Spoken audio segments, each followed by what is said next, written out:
everybody, welcome back to my channel. I hope you're all well and having a lovely day. So as you can see, I am in a different location. I'm actually in the kitchen today and I am going to be doing a baking video, which I haven't done in such a long time. I have done a few baking videos before, but I've always done them with my sister Laura because she's a good baker and I kind of normally just sit back and just do a little bit of stirring here and there, but she does the main thing. So I thought today let's attempt to bake by myself. So as you guys know, I absolutely love McDonald's, and every time I go to McDonald's I always get a cookie for dessert. I love McDonald's cookies. I think they're the best cookies that I've ever tasted. So I decided to look on the internet for some copycat recipes and I could only actually find one. So the McDonald's cookies that I always eat are the triple chocolate cookies and I couldn't find a copycat recipe for it. So for today I'm going to be following the recipe for the McDonald's milk chocolate chip cookies. So first things first, you need to preheat your oven to 180 degrees Celsius, and I've had to try to convert all the measurements because it was an American recipe. So if my calculations are correct, you will need 171 grams of unsalted butter, you need 110 grams of brown sugar, 100 grams of granulated sugar, and 1 egg, 250 grams of all-purpose flour, and a quarter teaspoon of corn flour, 3/4 teaspoon of baking soda, 1/4 teaspoon of salt, and half a cup of chocolate chips. Okay, here we go. I am so nervous to bake by myself. I feel like this is going to go absolutely disastrous because I'm rubbish in the kitchen, as we all know. So it does say to leave your butter out to kind of like melt, and I forgot to do that, so I just popped mine into the microwave. So now my butter is like water and it actually looks disgusting. So I'm going to pour that into my bowl. Oh my god, it looks like an egg. Ugh. Oh my god, it's dripping. Okay, I have like a fear of watery foods. Next we're just going to add in the sugar, so in that goes, and also the brown sugar. So it says just mix this until it's a creamy pile of bliss, and the brown sugar is making it look really dodgy. This doesn't look bliss and it doesn't smell bliss either, but that was actually so much easier to mix. Like, oh my goodness, definitely put your butter in the microwave, because if not, normally I just like lose an arm whilst I'm baking because I'm just not strong whatsoever and I have no muscles. So then I'm like, I give up and make my sister do it. But yeah, that was so simple. Also, how cute is all my baking stuff? It's all pastel and it's really cute.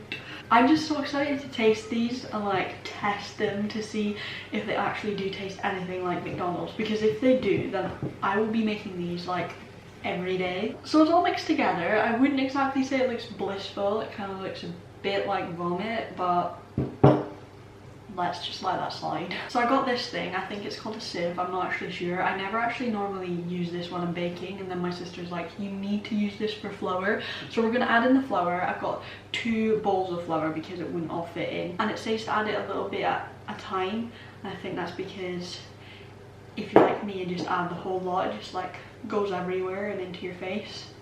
So we're gonna sieve this. My cat is out the window watching me bake. How cute. Well, actually, the sieve makes it a lot easier. Now I know what it's for.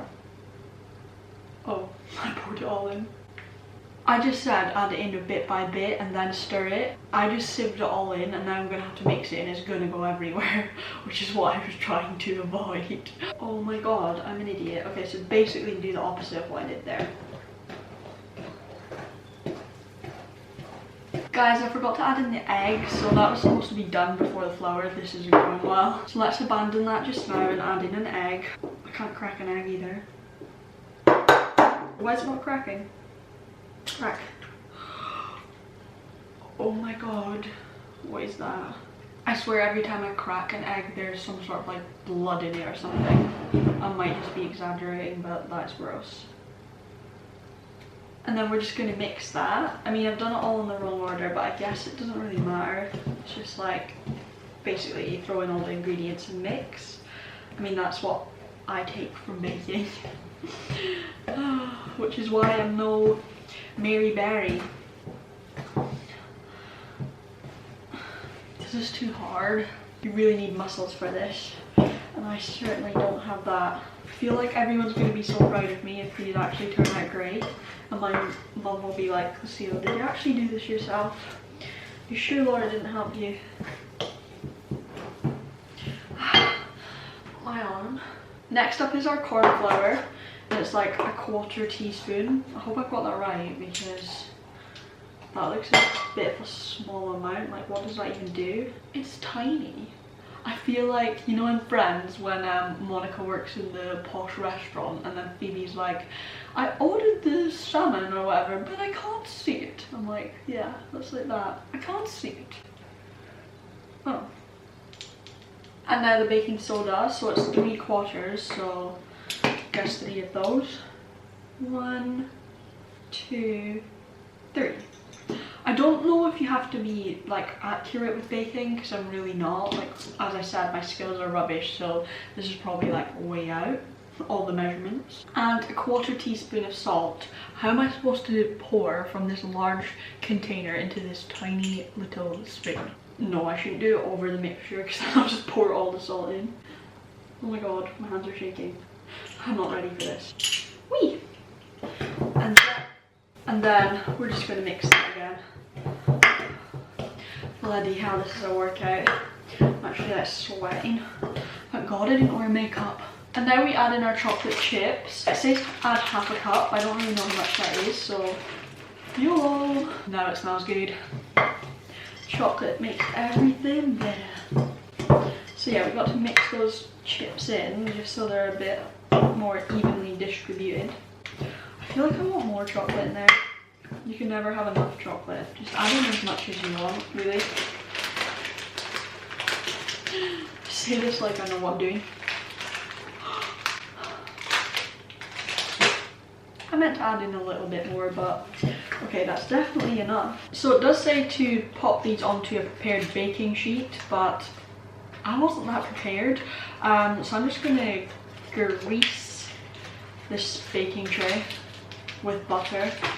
Pretty sure that's what my sister taught me, so I don't know how many trays I'm gonna need, because this is quite a small one, so I might need to do 2 batches, but I'm not sure, so we'll leave it for the now. So here's our mixture, and basically we need to separate these. It's going to be all messy and sticky. It doesn't actually say on the recipe how many they make, so I'm gonna have to guess, and I don't know what to do. I'm gonna try use an ice cream scooper just to get the rough measurement of what I want. That was not right. Oh well. Is that gonna work? I don't know like what thickness or shape to do them, because like obviously they're gonna expand, but I don't know by how much, because I don't want them to go in the oven and then just turn into one giant cookie.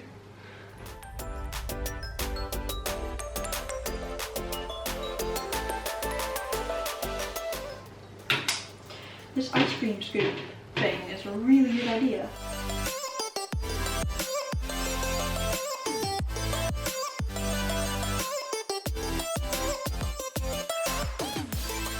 Okay guys, so here's our cookies. I had a bit of mixture left over, so I kind of made 5 on this tray, 4 on this tray. Let's give it a whirl. We're going to pop it into the oven for 8 to 10 minutes until they're golden brown. So I'll see you guys once they're out of the oven, and we'll see how they turn out. Fingers crossed this is not a fail. I really want this to go well. They became one cookie. Are you for real? I knew this was going to happen. Look, they all just spread so much and just joined. What the hell, I've got one giant cookie. The second batch has come out looking a lot better, so fingers crossed they taste good. Okay guys, so I'm a bit of a beetroot at the moment because it's so hot in this kitchen because of the oven. It's been on for ages, but I have taken the cookies out of the oven, I've left them to cool, and the first batch went really square because they all merged into one, so I kind of had to like cut them and they look a bit dodgy. The second batch went really well. They went round, they actually look like cookies. The ones on the left, these 5 here, went square, and then these 4 here are the best ones. They were the second batch. So definitely like the ones that went well, they look very similar to the McDonald's ones, but now we have to taste test them and see if they actually taste like them. Okay, this is the moment we've been waiting for. I've taken one of the ones that look really bad so that I can keep the rest and show those ones to my parents, and then they'll be like, oh yeah, you're a good baker, you didn't make square cookies. But yeah, here we go, the moment we've been waiting for. Do they actually taste like McDonald's cookies?